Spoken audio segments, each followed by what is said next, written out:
Hyderabad Nampally exhibition grounds లో చేప ప్రసాదం పంపిణీకి సర్వం సిద్ధమైంది. మృగశిర కార్తె సందర్భంగా ఆస్తమా వ్యాధిగ్రస్తులకు పంపిణీ చేసే చేప ప్రసాదం కార్యక్రమానికి ప్రభుత్వం ఏర్పాట్లు పూర్తి చేసింది. సాధారణంగా మృగశిర కార్తె ఉదయం పూట ప్రవేశిస్తుందని, అయితే ఈసారి రేపు రాత్రి మృగశిర కార్తె వస్తుండటంతో పంపిణీ సమయాల్లో మార్పులు చేశారు. రేపు రాత్రి 9 గంటలకే చేప ప్రసాదం పంపిణీ ప్రారంభం కానుంది. రాత్రి వేళల్లో వస్తున్నందున భక్తులకు ఎలాంటి ఇబ్బందులు కలగకుండా ముందస్తు జాగ్రత్తలు తీసుకుంటున్నారు. ఎల్లుండి రాత్రి వరకు ఈ పంపిణీ కార్యక్రమం నిరంతరాయంగా కొనసాగుతుందని అధికారులు తెలిపారు. ప్రస్తుతం ఎండలు ఉక్కపోత ఎక్కువగా ఉన్నందున క్యూ లైన్లలో నిలిచిన భక్తులు ఇబ్బంది పడకుండా ఉండేందుకు వీలుగా పెద్ద ఎత్తున ఫ్యాన్లు, కూలర్లను ఏర్పాటు చేశారు. నిరంతర విద్యుత్ సరఫరాకు ఎలాంటి ఆటంకం కలగకుండా ముందస్తు జాగ్రత్తలు తీసుకున్నారు. అత్యవసర వైద్య సేవల కోసం ఎగ్జిబిషన్ గ్రౌండ్స్ లో ప్రత్యేక మెడికల్ క్యాంపులు, అవసరమైన మందులు, అంబులెన్స్లను సిద్ధంగా ఉంచారు. ముఖ్యంగా క్యూ లైన్ల మధ్యలో అత్యవసర పరిస్థితులు ఎదుర్కొనేందుకు వీలుగా సిపిఆర్ బృందాలను అందుబాటులో ఉంచారు. క్యూ లైన్లలో ఎలాంటి తొక్కిసలాట జరగకుండా, శాంతి భద్రతలకు విఘాతం కలగకుండా పోలీసులు ముందస్తు చర్యలు చేపట్టారు. మహిళల రక్షణ కోసం షీ టీమ్స్ రంగంలోకి దించారు.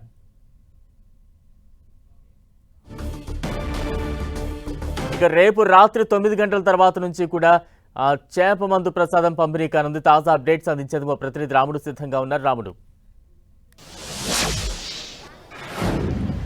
ఎస్ బలరాం, ప్రతిసారి జరిగే విధంగానే ఈసారి కూడా చేపమందు ప్రసాదం పంపిణీ కోసం అన్ని ఏర్పాట్లు వివిధ విభాగాలకు సంబంధించినటువంటి ప్రభుత్వ అధికారులు కంప్లీట్ చేశారు. నాంపల్లి ఎగ్జిబిషన్ గ్రౌండ్లో మనం ఇప్పుడున్నా మనం చూస్తున్నటువంటి ఈ ప్రాంతం ఏదైతే ఉందో ఇదంతా కూడా లైన్స్, క్యూ లైన్లలో పంపించేటువంటి ప్రయత్నం చేస్తారు. మొత్తం ఈ నాంపల్లి ఎగ్జిబిషన్ గ్రౌండ్లలో ఉండేటువంటి అన్ని డేరాలన్నీ కూడా నిండిపోయినటువంటి పరిస్థితి ఉంది. గతంలో ఎగ్జిబిషన్ కోసం ఏవైతే ఏర్పాటు చేసినటువంటి పర్మనెంట్ స్ట్రక్చర్స్ ఉన్నాయో ఆ స్ట్రక్చర్స్ కిందనే ఈ లైన్లను ఏర్పాటు చేశారు. అదేవిధంగా వచ్చినటువంటి భక్తులందరూ కూడా క్యూ లైన్లలో వచ్చే విధంగా అవసరమైనటువంటి ప్లాన్ చేశారు. ఇక్కడ మనం చూస్తున్నటువంటి ఈ ప్లేస్లోనే చేపలను వాళ్ళకు అందిస్తారు. అక్కడ నుంచి లైన్లో వచ్చిన తర్వాత ఇక్కడ చేపలను వాళ్లకు వెళ్ళే విధంగా అందజేస్తారు. ఆ తర్వాత వాళ్ళందరూ కూడా చేపలు తీసుకొని ముందుకెళ్తే వాలంటీర్లు, బత్తిన కుటుంబానికి సంబంధించిన కుటుంబ సభ్యులతో పాటు ఆ వాలంటీర్లు ఉంటారు. ఆ వాలంటీర్లందరూ కూడా చేప మందు వీళ్ళకు వచ్చినటువంటి ఉబ్బస రోగులు, అదేవిధంగా శ్వాసకోశ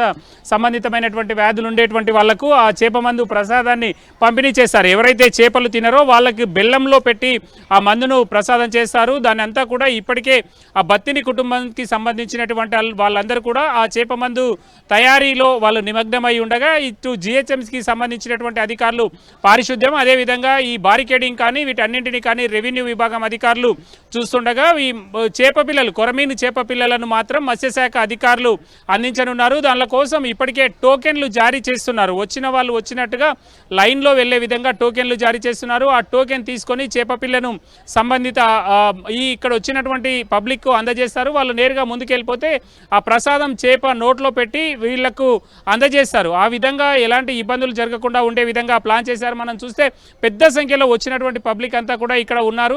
అయితే వీళ్ళ కోసం ప్రత్యేకంగా రక్షణ కోసం పోలీసులు ప్రత్యేక చర్యలు తీసుకుంటున్నారు. ఎక్కడ ఎలాంటి అవాంఛనీయ ఘటనలు జరగకుండా షీ టీమ్స్ కానీ అదేవిధంగా ఇతర పోలీసు విభాగాలన్నీ కూడా పనిచేస్తున్నటువంటి పరిస్థితి ఉంది. ఇక నాంపల్లి పరిసర ప్రాంతాల్లో కూడా ట్రాఫిక్ సమస్యలు తలెత్తకుండా అవసరమైనటువంటి జాగ్రత్తలను ట్రాఫిక్ పోలీసులు తీసుకుంటున్నటువంటి పరిస్థితి ఉంది. ఈ విధంగా అన్ని విభాగాల అధికారులు ఎలాంటి ఇబ్బంది లేకుండా ఈ చేప మందు ప్రసాదం పంపిణీ సజావుగా జరిగే విధంగా అవసరమైనటువంటి చర్యలు తీసుకుంటున్నారు. ప్రధానంగా యూపీ నుంచి, అదేవిధంగా మధ్యప్రదేశ్, ఒరిస్సా, మహారాష్ట్ర ఇలా వివిధ రాష్ట్రాల నుంచి ఈ ప్రాంతానికి భారీగా పబ్లిక్ తరలిచ్చినటువంటి పరిస్థితి ఉంది.